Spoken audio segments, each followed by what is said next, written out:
Good. So this is Westmead Hospital in Sydney. This is it's being redeveloped as we speak. Originally, when it was built in the 70s, it was the biggest in the southern hemisphere, and there's $1 billion going into it right as we speak to sort of try and get it back up in that direction again. And the University of Sydney. Now, again, just a little plug for our next international meeting on Wednesday the 5th of June in Chicago in conjunction with Rhino World, which is a meeting of several different, all of the major rhinological societies around the world. So it's going to be a very big conference. It's been 10 years since it was last held in the US. The previous one was in Philadelphia in 2009. And so the next one will be in Chicago, and fantastic time of the year to be there. And I do encourage anyone who's interested to come along, and we'll be starting the day before the Rhino World meeting. Those are my disclosures. So, ladies and gentlemen, nasal symptoms can be really annoying, and they can lead patients to take quite desperate measures. So, I'm going to try and before we start, I'm going to try and get a bit of a feel for the audience. So just a show of hands, how many people have an engineering background here today? Okay, so good, we've got a pretty good engineering background. And any medical people? So we've got a few medical people as well, great. Any students? No? Good. Some junior doctors for medical? Eugene, that's you. Any other ENTs? Got some people leaning towards ENT? Yeah? Any rhinologists? No? All right, so who wants to be a rhinologist at some point? Hands up. All right. Everybody else? Out of the room. All right. So now, first quiz question for the day. How common, by a show of hands, do you think nasal obstruction is? So who thinks it's rare? Let's have a hand up if you think it's rare. Okay, no takers. Uncommon, anybody? No? Who thinks it's common? Okay, so we've got a couple of takers there, good. And what about very common? Okay, so the correct answer, it's extremely common. So if you take nothing else from today, that's the lesson. Okay. So again, just by a show of hands, how many people in here feel that they have a blocked nose at least sometime during the day? So, okay, so everyone just have a look around. Hands up again. So you can see it's pretty significant. So that figure that we gave you in that last slide is actually pretty accurate. And this is a really common finding. And even people who don't report feeling complaining of a blocked nose often won't recognise they have a problem. And typically this is because they've been blocked since childhood, and so they're unfamiliar with what normal breathing should be. And so this is one of the reasons why just asking people if they have a blocked nose often isn't enough, and we need to look at other indirect signs of obstruction as we've listed here. So ask people about tiredness upon awakening, mouth breathing at night, a dry mouth when they wake up, sometimes white patches on the teeth from getting blocked, and even grinding of the teeth or clenching of the teeth at night is often associated with nasal obstruction. So, next quiz question of the day. How serious do we think nasal obstruction is? Who thinks it's trivial? I think you're learning the pattern now. Right. Who thinks it's a minor medical problem? No? Okay. A couple of takers. Major medical problem? Who thinks it's a serious medical and social problem? Okay, we've got a few takers. I'm going to convince you by the end of the day. So has anybody in here had nasal surgery themselves? Anyone? So you've had at least one? Anyone else?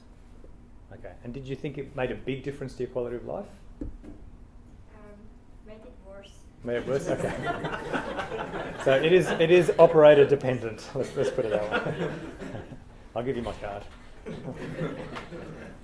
So the executive summary of today's talk. Number 1, become a rhinologist. Number 2, nasal obstruction is very common. It's often underdiagnosed, and it can be treated or cured with significant benefit. The ideal nasal anatomy is uncertain. This is really a key point that we'll explore it a bit further. As engineers, often you might like to see things in a simple black and white relationship, and we think the nose should just be an open tube, and the bigger you make the tube, the better it is. Unfortunately, that isn't the case. That often has negative side effects rather than being effective. Objective testing is unreliable, which we'll go into in more detail. And rhinology is both an art and a science, and CFD may provide the missing link. So Eugene's already touched on anatomy. We'll talk a little bit about some of the common problems. We're going to do a live nose endoscopy from a volunteer today, so anyone who wants to know what the inside of your nose looks like, get ready. And then we'll talk about the role of CFD, and please ask questions at any point if you would like to, if anything isn't clear. So I'm going to ask for a volunteer now. Have we got anyone who would like to see what's inside their nose? Fantastic. All right, so why don't we get you to come in? Round of applause, please, for a volunteer. Sorry, what was your name? Hashan. Hashan, fantastic. So come and grab a seat just here. Sure. And while we're speaking, Eugene is going to prepare Hashan's nose. We're going to use this spray. It's called cophenolcane spray, and we're actually very, very privileged to have the manufacturers of this spray in the audience with us today. And I really do appreciate the assistance they've given to SCONA and to other research projects we have ongoing. The spray we're using is both a vasoconstrictor, so it shrinks the blood supply inside the nose, and it also makes it numb so that we can put the camera inside without causing too much distress. So with the anatomy, again, Eugene's covered this, so I won't spend too much time on it. The septum really just divides the nose into two halves, left and right. It's made of both cartilage and bone. And ideally the septum should be straight and vertical, and in many animals, in most animals in fact, it is. In humans, septal deviation is very common. That was going to be the next quiz question, but I think Eugene's already given the answer. So typically about 70 to 80% of adults have septal deviation to some degree. Now whether that's bad enough to require any intervention is another matter, but that's about the percentage that have some degree of deviation. The turbinates, mucosal covered projections arising from the lateral wall of the nose, inferior, medial and superior, and they are quite significant in affecting nasal airflow. The turbinates, as Eugene mentioned, they contain vascular tissue which can expand to restrict airflow and contract to increase airflow. And enlarged inferior turbinates can cause a significant restriction in nasal airflow. Adenoids we won't spend too much time on. They're more of a problem in kids than adults, and they're at the back of the nose but can affect nasal airway. The internal nasal valve, this is a bit more complicated area. The other areas we talked about are very common. The internal nasal valve area does affect a certain percentage of patients, and the internal nasal valve is located about at 1.3 centimetres back from the opening of the nose, and we can see here it's comprised of this angle, which is formed by the septum, the upper lateral cartilage, and then the inferior turbinate can increase obstruction in this area. So even minor deviations in this particular area can have a significant impact on nasal airflow, much greater than further back, or what we call posterior deviations. So functions of the nose, I think. Let's just get a bit of audience participation. Who can tell me what are some of the functions of the nose? What do you think it does? I know you know some of the answers. Humidifies the air. So humidifies the air. Anybody else want to have a guess? Smell. Sense of smell, fantastic. Anything else? Conducting air. Passing airflow, correct, good. Anyone else? Passing filter. A nasal filter, fantastic. So we've got some great answers there. So airflow, filtration, heating the air that we breathe, humidifying the air that we breathe, the sense of smell, and an impact on the quality of the voice. So this is what we're about to do for Hashan, sorry. We're giving the spray plenty of time to work, but I'll just show a little video just before we actually do it. So this is, so we can see this is where the camera's going and the model on the side, and then this is what the camera sees. So what we're looking at here, this is going down the right side of the nose. Septum is on the right here. This is the turbinates just here. So inferior turbinate at the bottom, middle turbinate just there. The camera is going to go in through the nose. This is how we examine almost every ENT patient. We run through the nose to the back, and then at the back we can see this area is called the nasopharynx. Over to the side here, this is an area where sometimes tumours can hide. Over to the side here is called the eustachian tube opening. That's the tube up to the ear. At the bottom of the screen is the soft palate. And then as we go a bit further down, we can start to see the base of tongue, just at the bottom. And then here we're starting to see the epiglottis, which is the little lid on top of the voice box. And as we go further down, we should start to see the voice box with the vocal cords. So Eugene, do you want to just get set up? And just say he. See the cords coming together. And just tell us your name and address in a loud voice. Maybe not your address, but just tell us your name. And your bank account. Okay. So we'll just have a quick look on the other side, because you can see the septum was pretty good on this side. Yeah, it just feels weird. It does make your eyes water a bit. Good. So his septum's actually not too bad. So we can see it's reasonably symmetrical on both sides. Are you finding you're breathing better with that spray? I feel it's numb. Okay. Yeah, a little bit. Yeah, good. So we have shrunk the turbinates down to better than that. But we won't go any further usually, that's fine. Right, fantastic. So a round of applause. Fantastic. Good. So now then, as far as investigations go, typically for rhinology, we look at things like CT scans, allergy tests for somebody with allergy, that's skin prick tests or blood tests, and rhinomanometry to look at nasal airflow. Now, one of the problems with rhinomanometry is it's really not terribly reliable and consistent. And often there's a poor correlation between the patient's subjective description of their symptoms and the objective measures that we do.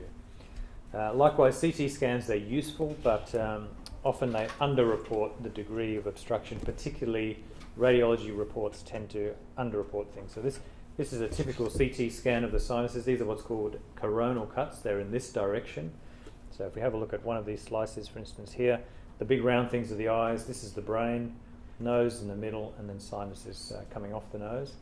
And this CT scan doesn't look too bad, right? This is a patient just operated on just recently, just a few days ago. You can see the septum doesn't actually look too bad. If we look at the nose from the outside, doesn't look too bad, but when we put the camera in, we can see this is the patient's right side, septum on the right, turbinate on the left. This is the patient's left side, and we can see it's quite obstructed. So we can see the septum bending across. And if we go back to the CT, you have to actually look quite carefully, but you can just see on this particular slice, just there, you can actually see that's that little bit of cartilage coming across, whereas the other slices all look fine. So that's why CT has to be interpreted quite carefully, and CT alone is not enough, really. We really need to put the camera in and have a look. So this is that same patient after he had his operation. We can see the septum has been straightened, turbinates have been reduced, and we can see it's now symmetrical and widely patent on both sides. So these are some of the common causes of nasal obstruction. Again, I won't try and spend too much time in. Kiao, if I am running over time, please let me know. I'll keep talking forever, so just cut me off whenever you need to. Okay. So as we talked about, septal deviation, very common problem. 70 to 80% of people have a deviation of some degree. For a lot of them, no treatment is required. For some of them, we can treat them with simple things like sprays or allergen avoidance. And for some, for the bad cases, surgery is required. And typically that involves a septoplasty. So this is an example of a significant septal deviation. You can see the septum quite clearly just there. And this is dislocated to the patient's left side. Now this is a very obvious anterior, meaning right at the front of the nose deviation, which is uncommon. Typically the majority of septal deviations occur further back, so they're not visible just by looking at the front of the nose. So typically we do need to use the camera, and when we use the camera, this is the kind of thing we'll typically see, a big bend in the septum. That's what we were hoping for, but Hashan, you didn't win the lucky prize today, unfortunately. And that's how the CT would look with someone like this. So the treatment is septoplasty, or straightening of the septum. I know people love to watch videos, so we're just going to show a little video of a procedure. This is an endoscopic, so we're using a camera inside the nose to actually to film this. Typically, we actually use a headlight and don't use the camera, but this makes it a bit easier to show it as a video. Sorry, I should before I even started, I just realised I'm not a medical audience, so if anyone is a bit squeamish, now's the time to probably just take a coffee break. Don't feel bad, and don't be embarrassed. I forget that I normally give this to medical people, so if anyone, even just look at your phone for a bit. Okay. All right. So we're on the patient's left side. This is the septum, and we're using this dissector to basically lift up the lining of the septum, and we're exposing the cartilage. So this is the cartilage visible just here on the left. As we go further back, we start to see the bone. If you remember, Eugene showed you cartilage at the front, bone at the back. So we're exposing all of that by lifting the lining off all the bone and cartilage. And what we're doing now is basically just making a little incision into the cartilage, which is much easier to cut than the bone. And in a moment, you'll see that bent bit of cartilage being removed with a pair of forceps. So that's just being maneuvered out into position, and then a pair of forceps taking it out. And now we're lifting the lining on the opposite side, on the patient's right side. So you can see the bone in the middle and the lining being lifted from both sides. And now we're using some forceps to remove that bent bit of bone, which will then allow the much freer movement of air through the nose. Okay. So I'll move on in the interest of time. So when the septum is deviated, typically the inferior turbinate on the concave side is enlarged. So as a result, if we just correct the septum, then typically we do need to address the inferior turbinates at the same time. Otherwise, the straightened septum will come up against the enlarged turbinate. And this is done by performing an inferior turbinoplasty. Now, the old approach was just to cut the turbinate off, what's called a turbinectomy. The problem with this, and this is one of the frustrating factors in treating the nose problems, you would imagine just cutting it off should make a bigger airway, and that should solve the problem. The patient should be able to breathe well. But in a small number of cases, we get what's called the empty nose syndrome, where we have a wide open nasal cavity. The patient still complains of nasal obstruction, sometimes worse, and it's quite a debilitating condition. So for this reason, we don't resect all of the turbinate. We try to resect key parts of it. And up until now, that knowledge has really been based on just handed down from surgeon to surgeon and anecdote and experience.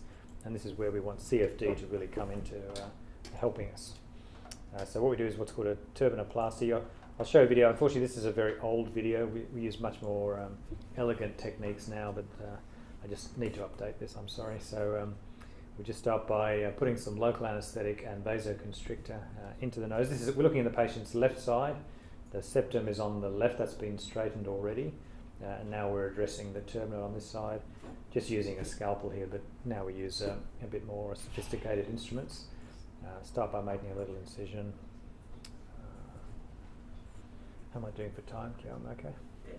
Heaps of time? All right, so we'll run through the whole video. So we start by making a little incision. And again, if anyone has any questions, please do jump in. I don't want you to, you don't have to hold it till the end. So now we're lifting the soft tissue lining off the bone of the turbinate. So you can see that's the soft tissue lining just there. The bone is underneath that. What we want to try and do with this procedure is actually preserve the soft tissue on the inside, because that's where a lot of the function of the turbinate occurs, which is what we want to keep while reducing the volume. So the aim of this procedure is to preserve function but to reduce volume. So once we lift the lining off, the next step then is to remove some of the bone and the outside lining. So we just sort of fracture the turbinate inwards. And again, we don't want to remove the entire turbinate. The key is really to address the area of the turbinate in that internal nasal valve region, the first 1 to 2 centimetres, which, as we pointed out before, that's really the critical area where airflow restriction occurs. So now we're going to just use a pair of scissors here to again remove the bone in the middle and the outside lining. And again, this is an old video. The technique has improved a bit since then. So I'll just jump ahead here. Sorry. And then we smooth everything out at the end. We put a little bit of something in there to stop it from bleeding. And you can see how there's a lot more space now in this nose, but we've still preserved the turbinate so it can still serve its role, which is to regulate the airflow. Okay, so adenoids again we won't spend too much time on, but in kids that can be a problem. Nasal valve collapse in certain patients where the side wall of the nose is weakened for various reasons, that can cause issues, and that can be repaired, but the surgery for that is a bit more complicated, and I won't spend too much time on that today. Nasal polyps, it's a lot harder to model these with CFD, but it is one of the less common causes of nasal obstruction, and I will show this video only because people love seeing nasal polyps. This is one of the newer instruments we use, so this is the patient's right side, septum is on the left, turbinate is here on this side, and then this thing in the middle is the nasal polyp. So the instrument that you can see here, this has a rotating blade, which you'll see activated in a moment. It has suction built in, so it actually draws the polyp into the instrument, and it has irrigation to stop it from getting obstructed.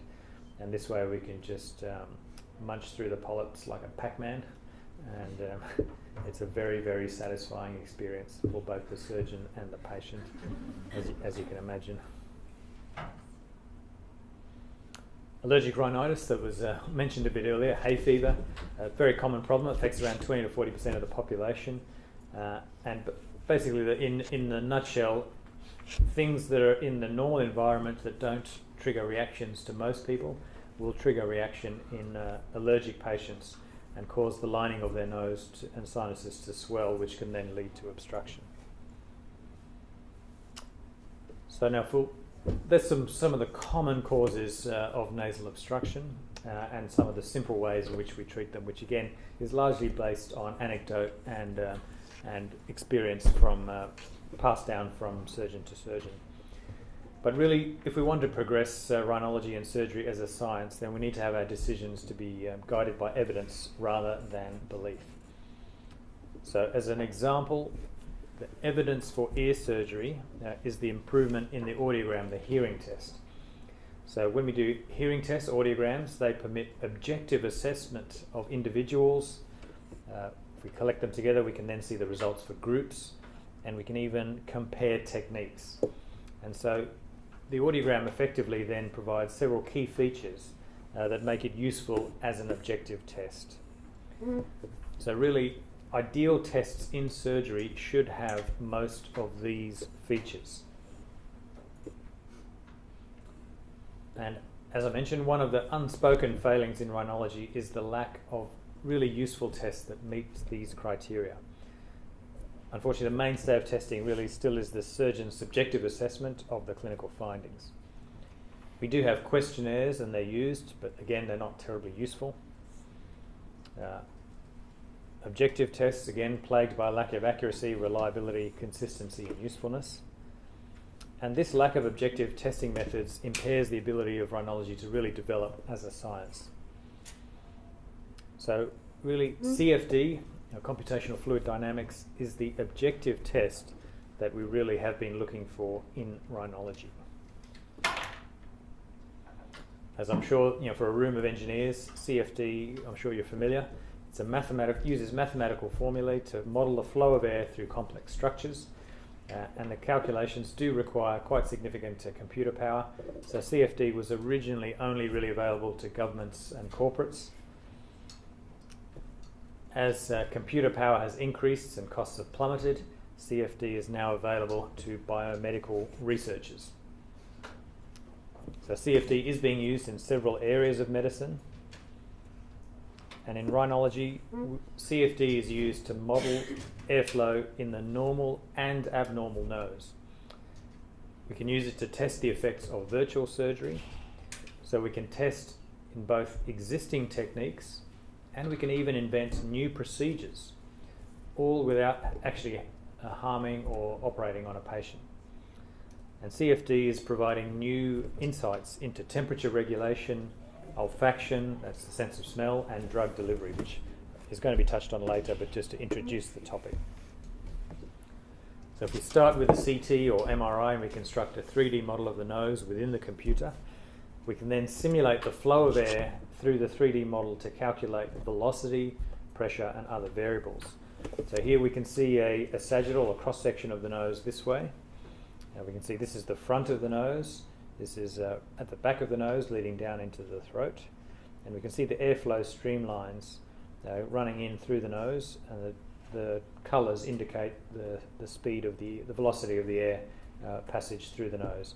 And we can see both inspiration and expiration. We can see air entering the nasal vestibule here in a relatively laminar flow, and then as it passes over the head of the inferior turbinate, the lower turbinate, then it becomes more turbulent, which then allows the turbulent airstream to develop, which regulates temperature, humidity, and filtration. In the computer, we can experimentally modify the 3D model, and we can then mimic the effects of nasal obstruction by increasing, for instance, by increasing the size of the inferior turbinate.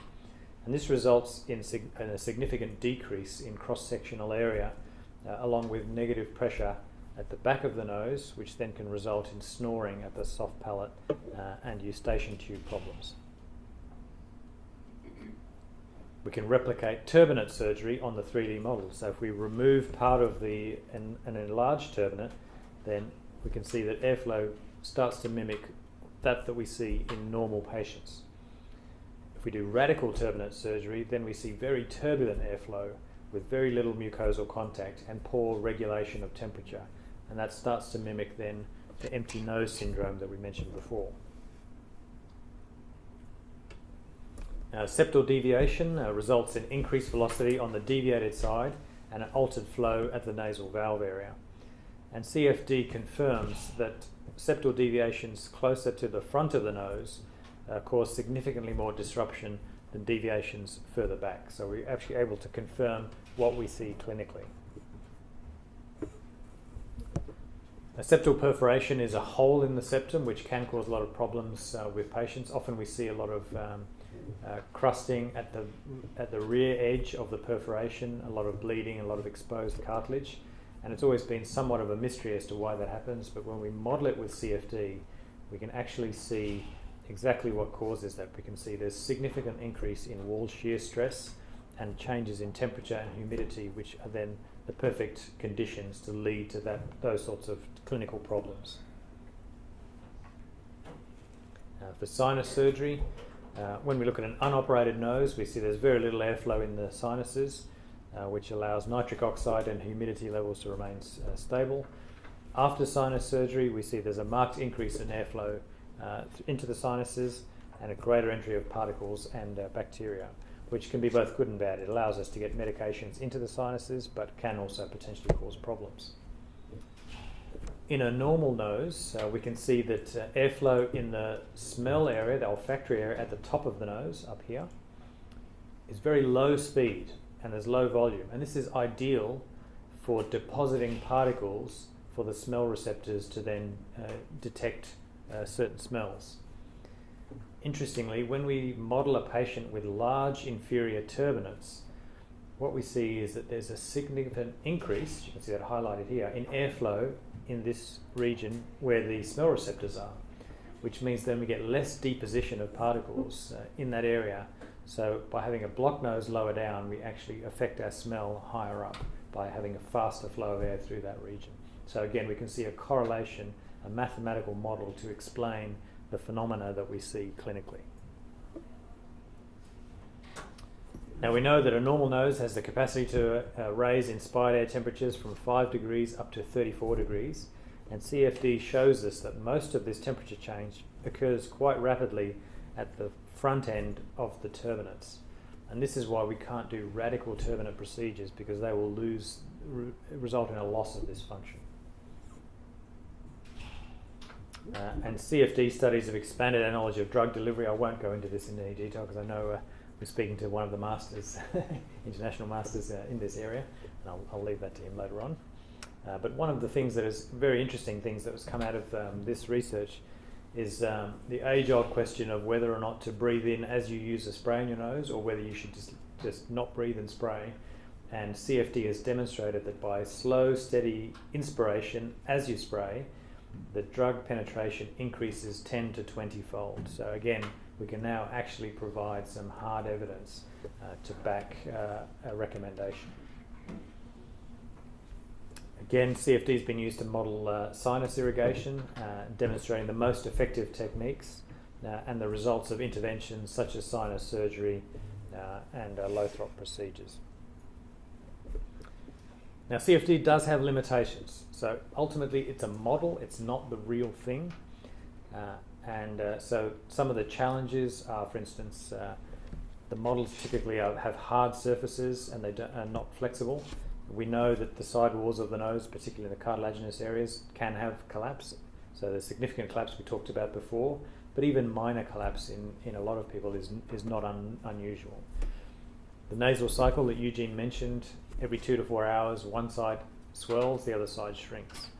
So most of the models we use don't really take account for that. The mucus layer. So in the models we're looking at a hard geometric surface, but in reality we have a layer of gel-like mucus surfacing the nose, which we haven't quite modelled. So these are some of the things that will need to be addressed in the future and some of the challenges that we need to look at.